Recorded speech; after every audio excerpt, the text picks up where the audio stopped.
So I'm going to feel that little pinch here in the rear hip flexor, rear hip, and I'm going to sit into my rear hip here. So I didn't go backwards, and I didn't lose time on the 62 mile an hour pitcher. You went back again. Feel that? I want you to go down. Oh, let's do this. Bring your feet together. Not when they're touching, but just bring them together. Get set. I want you to sit straight down. Now separate and pause. You feel where your weight is now? That's what I want you to feel. You can feel it right here. No, right here. All right, bring it back. Let's feel it again. Let's feel it again. I'm here. That's yes. Rear glute. Okay. Rear glute. Sit. Separate. Everybody feel that now? I feel it in my thumb. I need you to feel either that or something similar to that in our actual load in a swing. Does everybody understand that? Yes, sir. Let's try it again. Feet closer together. Sit. Separate. Everybody feel that now? Okay, good job. Okay, so that's kind of where we want to go. When we were in the cages earlier, I kind of saw a lot of people getting long. And the thing is, remember, you're doing okay with being long right now because you're not facing real pitching. We're talking about when you face that girl that throws 61, 2, or 3. Why should she have a no-hitter just because she throws hard? She shouldn't. We have to do something. We have to adjust as hitters. Why should she have 16 strikeouts? 13 strikeouts? She shouldn't. We have to do something different. And then you're going to get yelled at for letting it happen, right? You got that meeting you have in right field with your coach? We just had 13 strikeouts, girl. We just got no hit. It's not your fault. Your swing's along. Nobody told you. You understand? Okay, so let's talk now. Let's go into something else. We're going to go ahead and go into the front side. I saw a lot of that inside. A lot of weak front side. So we're going to get this front foot to repeat after me. Heel plant. Heel plant. Okay? Toe touch is very 2000 and whatever. 2. Yeah, 2. Yeah. Okay? We're not doing that anymore. We have to get the front heel planted, rooted, and anchored into the dirt in the batter's box. So when the foot gets down, let's try to be at heel plant while the weight is still in the rear hip. I just saw some people just do this. Watch my belly button. I saw some people take that stride or that step, and your belly button went forward. What do I got left now? We need to keep that there. Let's try it again. We got our separation. Let's call this separation. I'm separating my timing system, which is here. My belly button never moved. I'm still in my rear hip. And now I'm going to be able to get this. I'm going to be able to turn here and get here. So let me see if everybody can just do that and get to here. Watch what's going to happen. We're going to get right to here. We're not going to take a full swing. We're going to get right to here. When I say swing, that's going to be the swing. We're going to get down with the foot, and we're going to get here, and then we're going to freeze and pause, and I'm going to try to go around and see what we look like, okay? So we got our setup. Let's go into setups real quick. Setup. I want you to set your bodies up. Yep. Feet spread apart, feet squared apart. We got 2 eyes on that picture. Yep, 2 eyes on the picture. Now, here's the deal. Earlier, while we're on setup, let's stay here for a minute.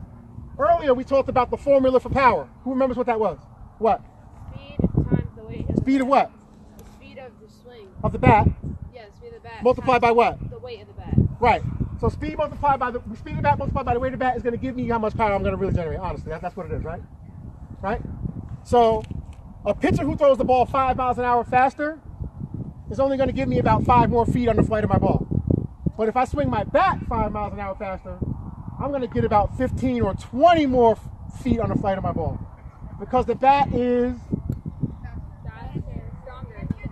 heavier than the ball. Very good. This is my nerd right there. The bat is heavier than the ball. Does everybody got that? You got that? Okay, so what that means is I got to put my body in a position where I can get that to happen. So when I'm wider in my base here, I'm a lot more athletic. And if I'm a lot more athletic, I'm just going to be able to turn faster, bottom line. Everybody got that? We're going to call that dynamic adjustability. And it goes back to we talked about creating trajectory. my body has to be in a certain position to be able to create a fly ball. Most home runs are what? Fly balls. So if I'm a home run hitter, what should I be trying to do? We're not hitting line drives. It's actually a hashtag. Go to hashtag no line drives. You'll see a whole lot of good stuff. Okay? That's how power hitters think. They don't want to hit line drives, trust me. They'll take one if they get one, but that's not the goal. We have to change our intent. Does everybody understand that? All right, so get set. Feet spread apart, feet squared apart. We got 2 eyes on the pitcher, not on the ground. 2 eyes on the pitcher. That girl, right there. Okay, looking pretty good. Now let's talk for a second. If that's true, what you say, resident nerd, that if it's true that barrel speed multiplied by the weight of the bat gives me my power potential, that means, get set, if I have a higher hammer, if my hammer is higher, what's going to happen with my barrel speed? Why? Why is it faster? There's this invisible force called gravity. I'm working with it, not against it. Okay? So we're gonna go hands a little bit higher. For some of you, this is gonna be uncomfortable. I'm not gonna be apologetic about that. Just get those hands up really high, ridiculously higher, higher, higher.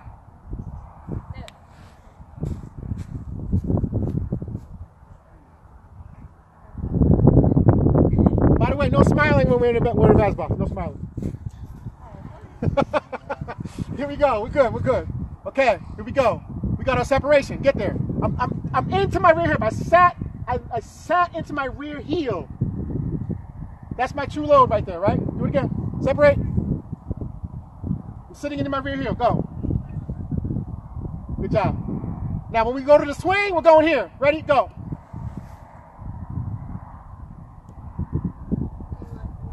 Hold that, so I want to see what's going on around here.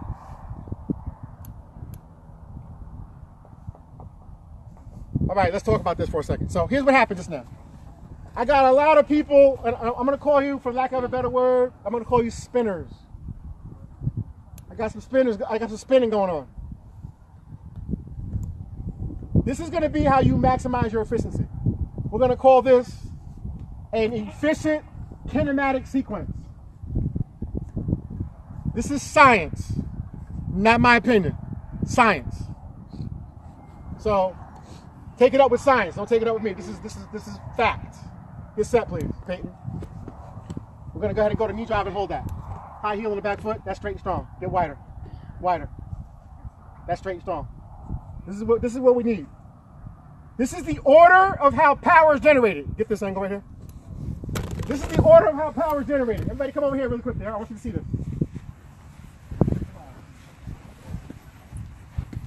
That close. Strong and straight. This is the order of how power is generated. It happens this way.